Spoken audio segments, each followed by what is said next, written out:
Are you ready to learn? Because my super experienced guests are ready to share some really valuable information. Make sure and listen all the way to the end to get help and support. So let's start with the best audio experience. Hello everyone and welcome to our show. Today we discuss about building wealth, how you can get a lot of money, results and anything else. I'm so excited to discuss this topic with Papasan. How are you? I'm doing great. Thanks so much for inviting me on your show. Yeah, for me it's a big pleasure because I want to learn more about that. And for me, of course, it's important to be happy. But when you have money, when you have financial freedom, you can go ahead with happiness as well because you don't need to care a lot about many things to do. Before we start, just tell more about yourself, experience, background, and why you decided to share with us about building wealth. Sure. I'm actually an English-French major, so I never would have predicted I would be where I am. But the first half of my life, I just loved books. I loved to read. I pursued a career in publishing and worked at HarperCollins Publishers. I met my wife. We lived abroad for a short period of time and then settled in Austin, Texas, where I took a job with a very small real estate company at the time called Keller Williams. And back then there were 27 employees and 6,700 agents in just 14 states, I believe, back then. Today, I don't even know. We have over 1,000 employees and close to 200,000 associates in 50 countries. And the reason I'm still here is instead of writing newsletters, I got to write books with the founder, Gary Keller. So that thread that pulled through is a love of the written word and helping people with what we can do. And I found a great partner in Gary, and we've launched several businesses together now. Love it. Yeah, awesome. Before we start, just tell more about your background. I love reading books. It's my passion. And I remember at the time when I overwatched TV. I think if you want to read books, if you have no time, the first thing what you need to do to throw away your TV, to forget about this and pay attention by reading books because I often get complaints from my audience. They have no time to read books. Guys, if you have time to watch TV, you have time to read books. Can you tell about your loving books and how they can help you, to go ahead? Well, writing books and reading books both take a habit. And it's funny, you can't write books without reading them. So I set a goal every year of reading 50 books. I've never hit the goal. And I refuse to cheat by reading really short ones. So I look at what I need to learn about and what I want to continue learning about. Money is one of those topics. I try to read about 4 or 5 books on financial wealth every year, just so I can continue to stay abreast of what I need to know. And I just chip away at it. I interviewed a guy named Ryan Holiday. Do you know Ryan Holiday? Yeah. He's great. About him. Yeah. He used to, at that time, he was famous for reading a book a day. And I was just like, okay, I read a lot, but how do you read a book a day? And so I like watching TV. That's where I unwind. That's where my work brain will turn off if I'm watching a soccer match or a football match, if I'm watching a great movie with my wife. But there's lots and lots of time during the day that we spend doing little things when we could be reading. So I would just tell you, whatever it is, everybody has time to read a lot more than they currently are. But if we end up breaking down the principles of that book behind me, the one thing I would tell people, if you want to be a better reader, read about 10, 15 pages a day. Do it first thing in the morning before you do anything else, before you look at your email, before you look at social media. Read 15 pages and then say, victory. It only takes about 15 minutes to read 15 pages. And if you did that, you would read 12 books a year. Nice. So I just would focus on, how do I become the kind of person that reads a book a month or a book a week? And what habit do I need to form where that just becomes automatic? I just focus on the 15 minutes every morning. I tell you, honestly, I read for about an hour every single morning. Do it early, got my coffee. It's before the rest of the world's going crazy. So I'll answer. I think I heard two questions. I had to go down the path of like, I write books. I want people to be able to read them or listen to them. It's just a habit. You choose to make that happen regardless of everything else. And you do it early so that you check that box early on. If you wait till you're going to bed, I got 2 kids. If I tried to read in bed, all I would do is fall asleep with the book on my chest. That's just not how it works, right? Yeah. Nice. And I usually use audio experience as well. For example, I can listen to books for when I am walking with my dogs or driving to any places. Why not? Yeah, you can listen to books. It's the same experience. To get new skills. It sticks, and a lot of entrepreneurs, like, they're going to listen to it on 2 times speed or whatever. Like, they just have to. It's not about checking off that you read the book. It's about learning from the book. So I subscribe to the physical book and I write in them. If you read our book, The One Thing, you'll see that they designed it to have lots of underlines because that's what Gary and my book look like. We underline what's important so I can go back and flip through the book and say, what do I need to remember from this book? The goal is to implement the knowledge, not just to say I read a book. So if I listen to audiobooks, I do too. I listen to them while I'm walking my dog. I keep a notes document for every book I read on my phone. And if I hear something great, I just hit pause. My poor dog, it's time for him to smell something on the curb. And I'll just really quickly write what the takeaway was. And then I go back to my walk. Or you can do it at the end of your walk. But the goal of reading books is to get smarter, and not just to be smarter, but to let that new intelligence impact our activities. Can you tell how it's important to write notes? I remember when Bill Gates shared about his tips, how he is reading books, and he notes interesting points because we have short memory. I can forget for some important things for a few minutes because many other things to do. It's important, but for a few minutes I don't remember anything about that. Can you tell about notes? Yeah, it's interesting point because you mentioned about that and you remind me of Bill Gates. Well, it's funny. I've got a notebook right here. I just like an old-fashioned notebook. I carry it wherever I go. I've got all of my goals on one page. That is my bookmark in my journal. I'm about to switch to a small fancy journal. I'm going to see how that works, but I want to have immediate access to writing things down. I like to do it analog because they don't get distracted, but that's me. That's a preference. The point is, pick something that you will do and then be consistent. Like, I could go back in time and wish I had adopted Evernote or one of these great programs for taking notes that makes it all searchable years ago, but I didn't. Underneath me, you can't see it, I've got a chest with 22 years of my journals in it. And I get a magic marker out at the end of them and I put a sticker and I rate the dates from to. And if I need to go back in time and remember what the lessons I learned were during that period, I can go flip through those journals. So the memory is faulty.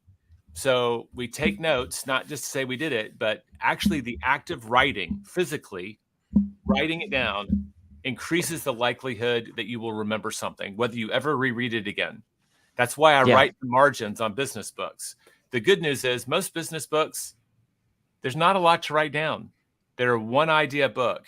And that's okay. If I get one great idea and I implement it, it can make me millions of dollars. But I just try to identify, like, I can go behind, I've got a favorite shelf over here of just some of the most important, impactful books. I could go through each of them and say, here are the 2 or 3 lessons that I learned from this book. And by the way, usually those are written just inside the cover because I mean, I'm sorry, I'm horrible at remembering details. That's why my wife wins every argument I'm ever in, right? She's got perfect recall. I don't. But sometimes if you have an imperfect, I guess, physical ability or mental ability, you can adopt a very simple habit or technique that often will take you well beyond average.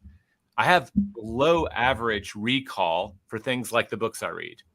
But because I write down a few things, I am far beyond average in terms of knowing what I need to know from different books and implementing it. Does that make sense? That sometimes so valuable change in how we address things takes us from below average to way beyond average. And the problem is all the average people who can probably remember a little bit, they don't have the same reason to do something different to change their results. So sometimes being a little below average at something actually is an asset if you act on it.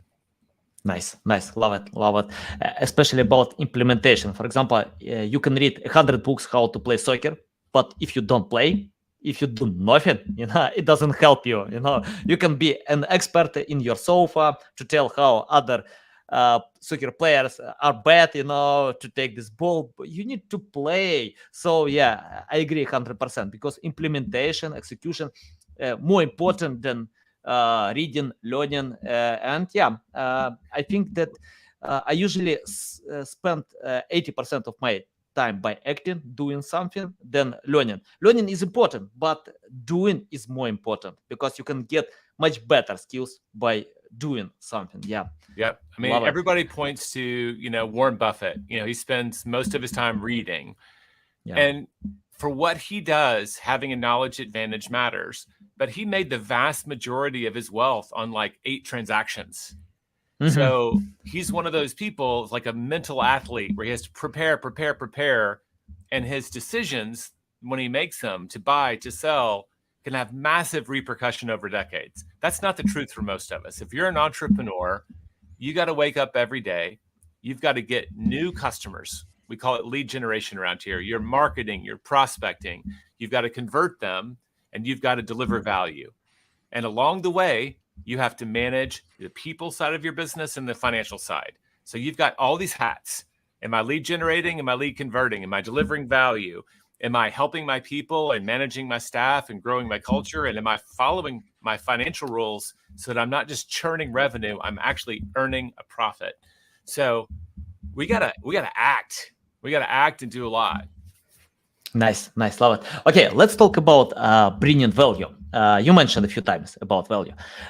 Can you tell how you provide value in your books and give a strong reason, solid reason, why it's important, or what kind of benefits can I get by reading your books and my audience can get from them? Because I know many people from my audience love reading books. Provide strong reason because we have not a lot of time. We are busy people, but anyway, we love reading books.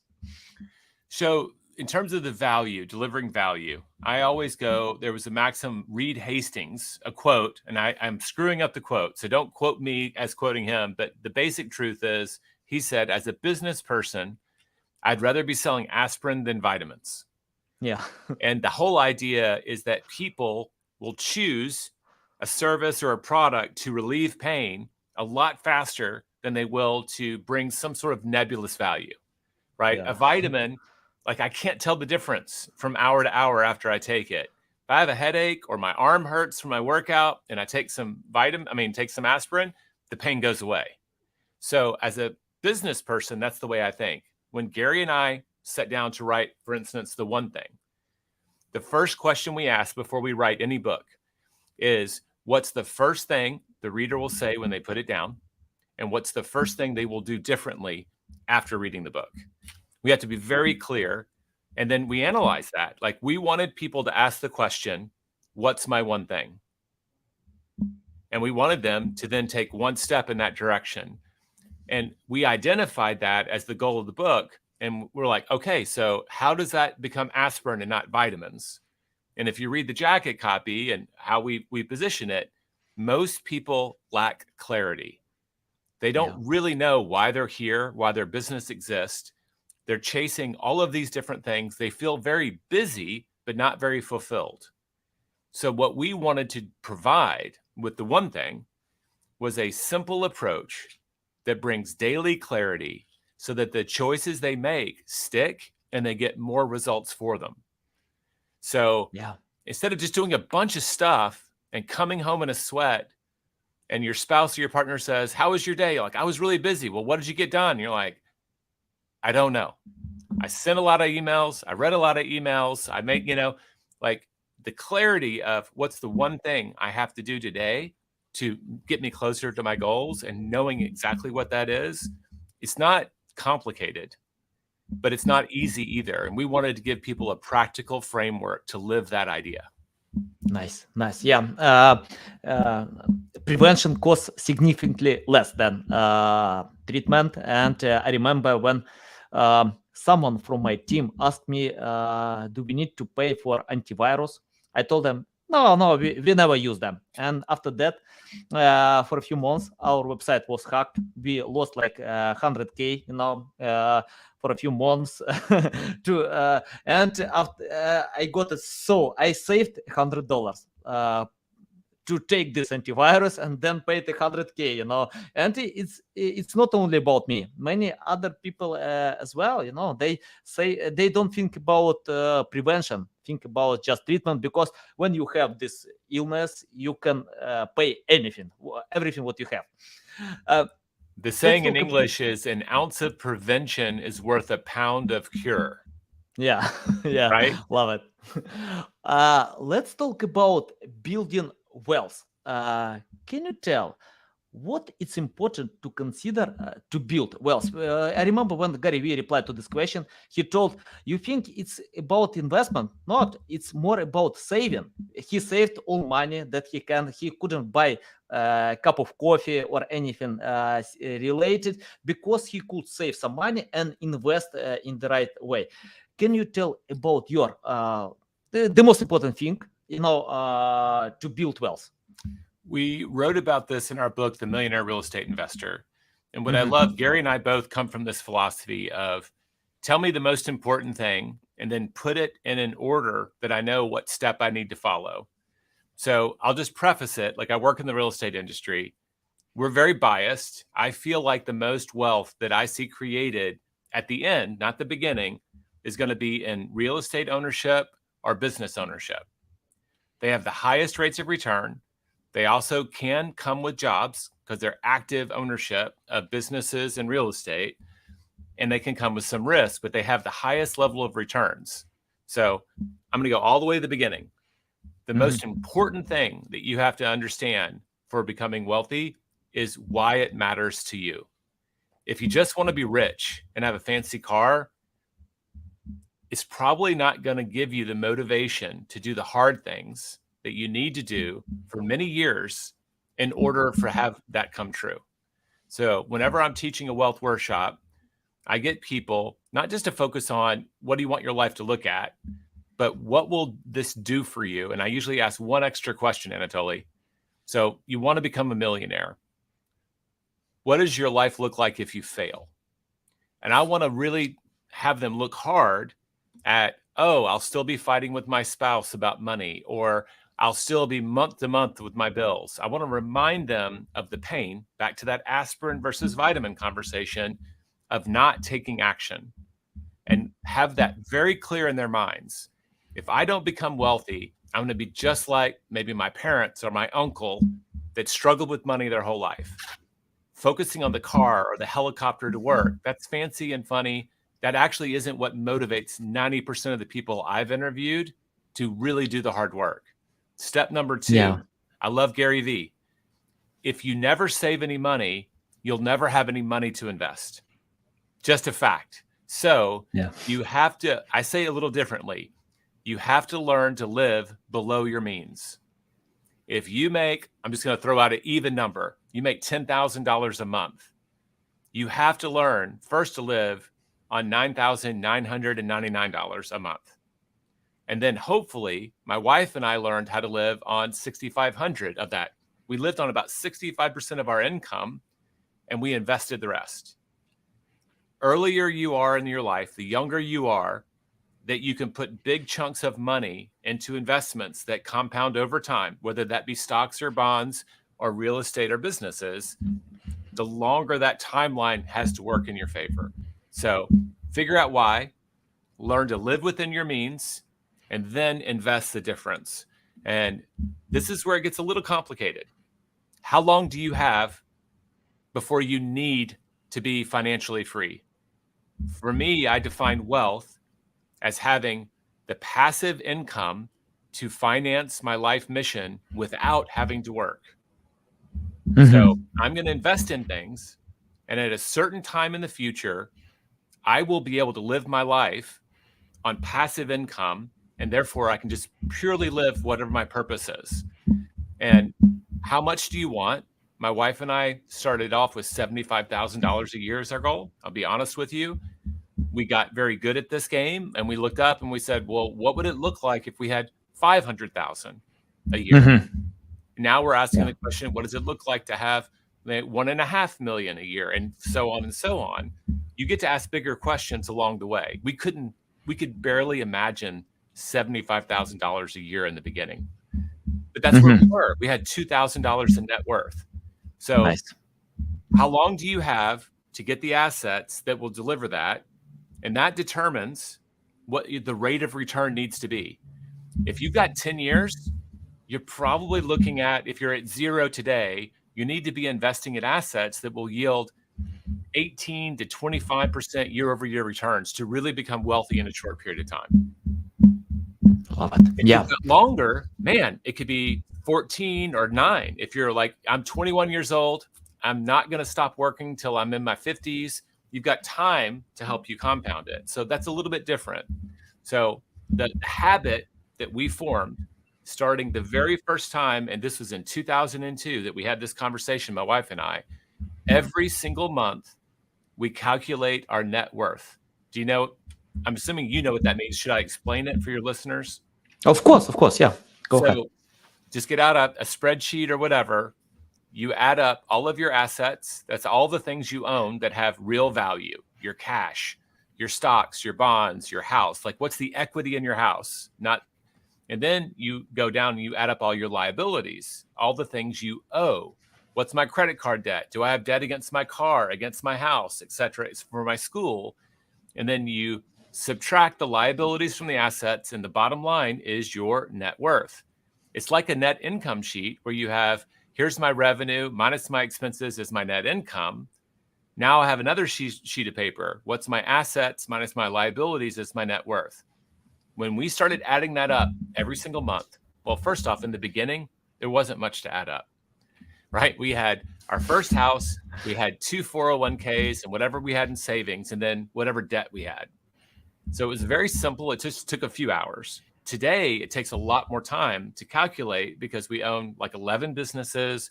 We have multiple real estate assets, right? It takes longer, but we still do it. Along the way, you start understanding these are the assets that yield cash. These are the assets that are going up in value. And these are the assets that go down in value. And that makes you very smart. And guess what? Every single month, you know exactly how much cash you have as well. So it makes you conscious of things on all of the spectrum, but it's just one activity. So I always tell people, figure out your why, start living below your means, and then I want you to start tracking your net worth. And we do this with about 25 people. And of those 25, the ones that stuck with it, I'd say 18, about a fourth of them in a 5-year journey have all become millionaires. And some of them started with hundreds of thousands of dollars with debt.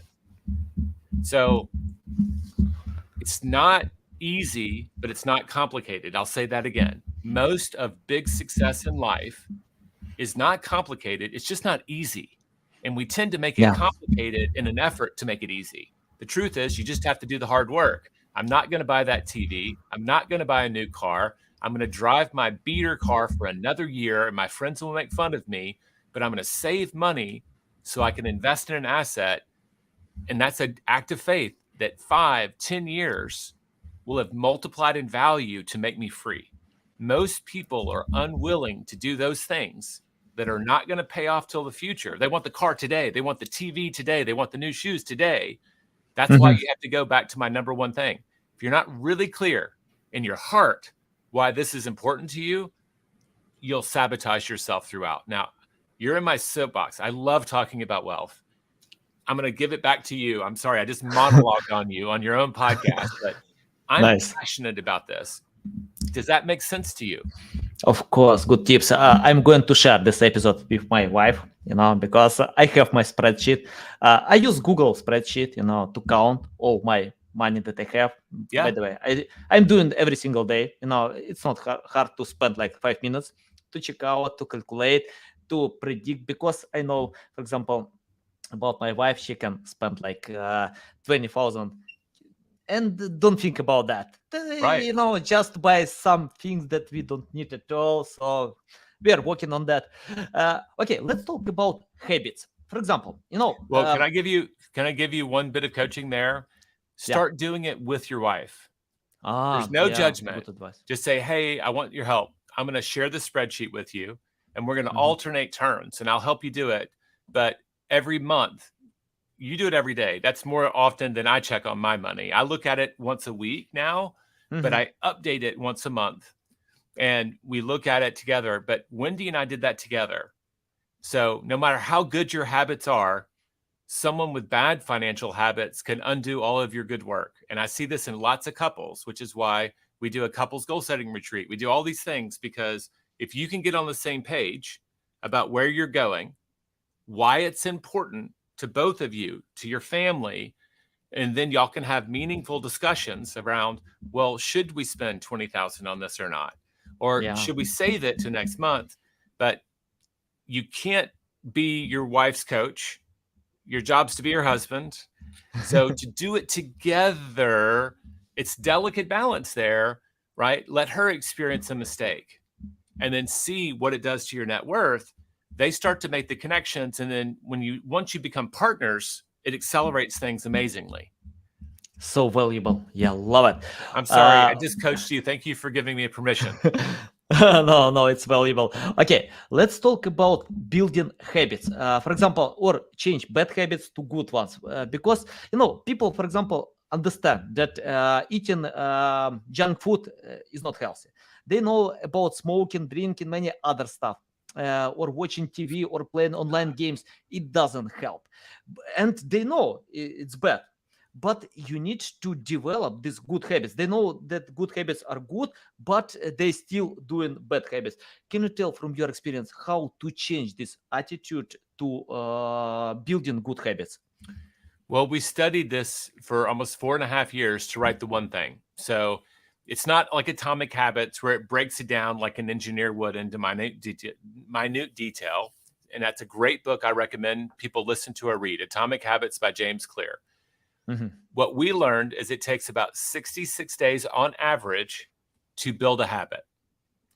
And we encourage people, we've taught this to tens of thousands of people now through our training. Start small. Like, figure out what you want to have happen. I'd like to become the kind of person that, give me a habit that you want someone to form. Let's smoking. Okay, if someone wanna break smoking. So I would start, and this is actually, I've cheated before. I've talked to a psychologist about this. I want you to build the habit for the next 66 days of consciously writing down every day exactly how many cigarettes you smoke. Mhm. So one thing that we know is when people become aware of a habitual activity, they start to exert more control over it. So I used to smoke a long time ago. So one of the first things my coach got me to do was start counting the cigarettes. Well, guess what? I knew I had to report back on what those were. So I chose not to smoke sometimes when I wanted to, or when I was just opening up a cigarette without thinking about it. It's like, you know what? I'm going to save that cigarette for after the meal instead of just boredom, mindless activity. So you get awareness. And then I would start paring it down. I'd be like, how can I replace this bad habit with a positive habit? You know how I quit smoking? After getting aware of it, I decided to commit to a marathon. Yeah. And I ran a marathon. I trained for it for 3 months. And let me tell you, when you run 14 miles on a Saturday, I was not craving cigarettes.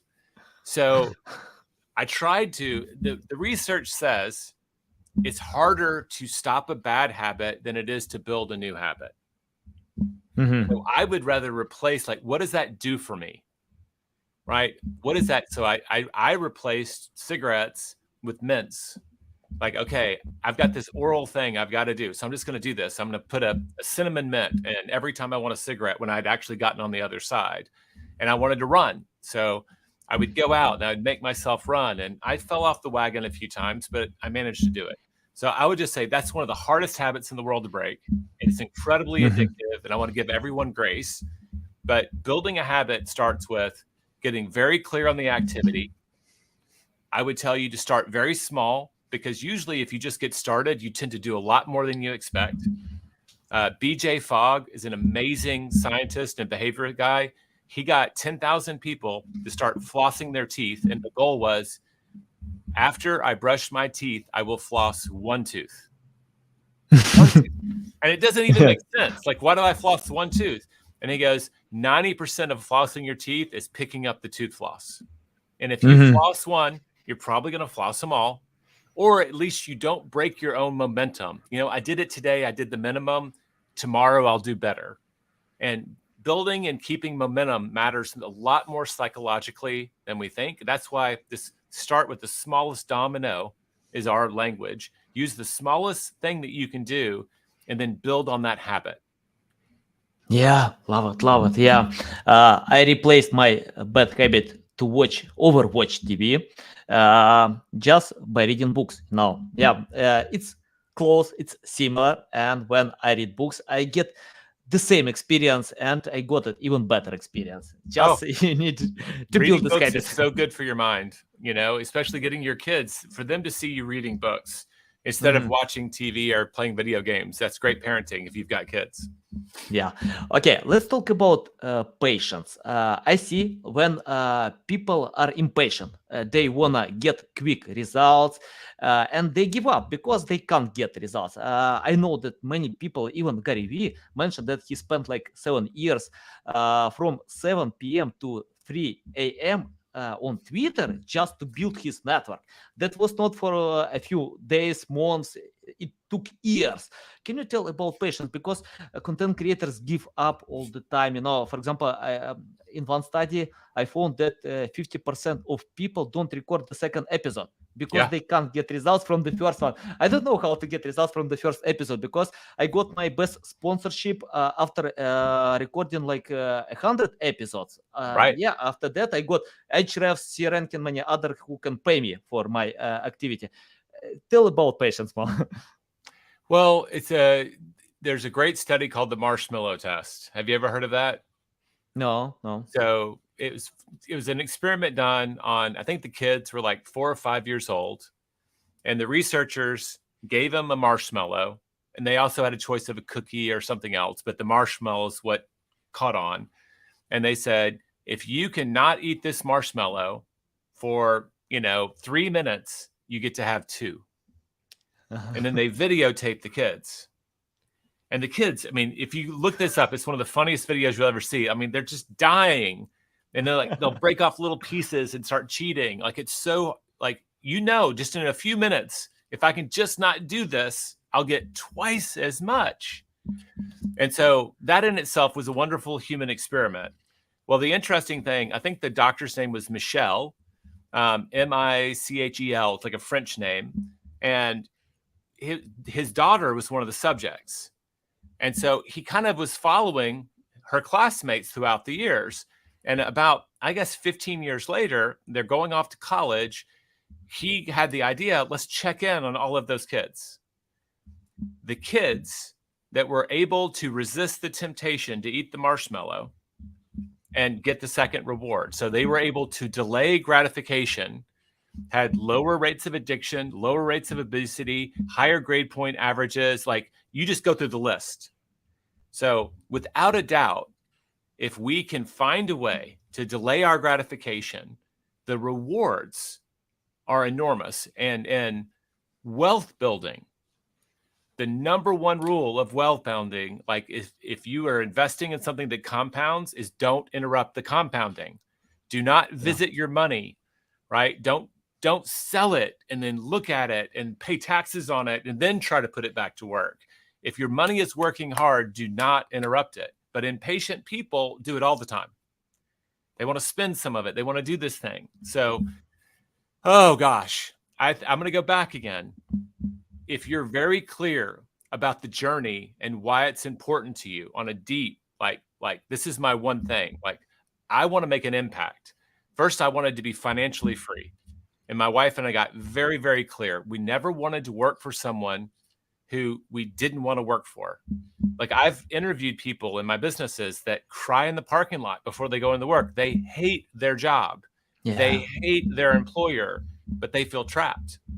and I never, ever wanted to be there. And that's why $75,000 a year, that was our goal. I just said, if we have 75,000, man, I can wait tables or bartend and we will make ends meet, but we will never be trapped in a job. So we were very clear why we had to wait. So I think most people, ADHD, like if you need pharmaceutical help to avoid your impulse control, that's different. Most people just aren't really clear about why it's worth waiting. Like our brains do not understand compounding. They see linear. So compounding does not make sense to us as the human ape. So it really takes self-control, but it is a huge determinant of who gets to be at the very top. So if you really are clear about why you want to be wealthy or have all of the really, really exceptional things, you've got to choose to either bring accountability, submit yourself to a coach, right? I work out regularly because I have a coach come knock on my door. We were going to go to the gym, but I was like, how much more would it cost for us? We were splitting it originally. If the coach would come to our door and literally show up at our house at 5:30 in the morning. So I don't really have an opportunity to roll over and go back to sleep because he's right there. Like, come into the gym, and if you make me wait for you, I'm going to make you do more burpees. So you can design your life around accountability, right? So I could give you 1,000 tricks, like how not to tap into your money, all of these things. A lot of it is putting barriers between ourselves and our bad impulses, right? And bringing accountability into our lives and clarity about why it matters. Yeah, it's true. 70% of people hate their jobs, according to a few studies. Yeah, so it's sad. a lot. So sad. Yeah, when you share these valuable insights, I see passion. You love what you do. You love to share this value. Can you tell for someone who doesn't know how to find passion? Because for example, my passion is to play tennis, soccer, basketball, but I can't get money with that. I'm also passionate about marketing. But I think many people can't find this passion. That's why they choose jobs that they hate, and go ahead with that. It brings unhappiness. Can you provide your insight how to find this passion? Sure. We studied this again for the One Thing book. We said the foundation of everything is a sense of purpose. So we found that the people that had the most personal and professional success in the businesses all had kind of a foundation of purpose. I think a lot of people look for passion, and passion is much more fleeting than purpose. You're really into tennis now, but maybe it's pickleball today, right? Yeah. We tend to kind of, our strongest passions don't always last as long. And it's not always indicative of what will, from a wealth building standpoint, will yield the most money. Whereas we found, and all the research supports, that if you have a deep sense of purpose, you tend to get fulfillment, which is different than happiness or all those things, from your progress. You actually get more fulfillment from making progress towards your big goals than you do achieving them, which is completely counterintuitive to me. But making progress towards a big purpose-bound goal is really, really important. The challenge for a lot of people is they've never sat down and thought long enough to ask the question, why am I here? And that's a big question, and it's scary. So I usually step back a little bit and say, let's just identify your core values. Your core values can be a little bit of an indicator of what's important to you. Mine are family, impact, and abundance, right? I don't want to make choices that move me away from my family. I want the choices I make to deliver impact.